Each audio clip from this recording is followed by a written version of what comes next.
দারুণ অভিজ্ঞতা। আমাদের এই বোটিং করতে অসাধারণ লাগছে, অসাধারণ। মানে এত সুন্দর প্রাকৃতিক দৃশ্য নৈনিতালে এসে যে পাবো আমি কোনোদিন ভাবতেও পারিনি। মানে এত ভালো লাগছে যে কি বলবো।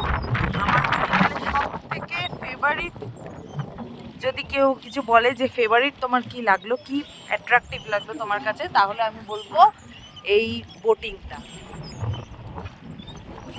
আপনারা অবশ্যই যদি নৈনিতালে আসেন তাহলে অবশ্যই কিন্তু এই বোটিংটা কিন্তু করবেন। 420 টাকা করে আমাদের নিয়েছে, দুজন দুজন করে আমরা বসেছি। তো অসাধারণ, অসাধারণ এক্সপিরিয়েন্স। তো আজকের মতো নৈনিতালের পর্ব এখানেই শেষ করছি। কালকে আমরা নৈনিতাল থেকে মুসৌরিতে বেরিয়ে যাব সকালবেলা। তো আমাদের নৈনিতাল ভ্রমণটা কিন্তু খুব ভালো হয়েছে। আমরা 7টা লেক দেখেছি, গায়েচি ধাম দেখেছি, বোটিং করেছি। তো সব মিলিয়ে আমাদের নৈনিতাল ভ্রমণ হচ্ছে খুবই সুন্দর। তো যাই হোক, আমরা কালকে মুসৌরি যাব। মুসৌরিতে যাওয়ার পথে কিছু কিছু স্পট দেখব, সেগুলো আপনাদের সাথে শেয়ার করতে থাকবো। তো আমাদের গপ্পসপ্প চ্যানেলে কিন্তু অবশ্যই সাথে থাকবেন, পাশে থাকবেন। টাটা।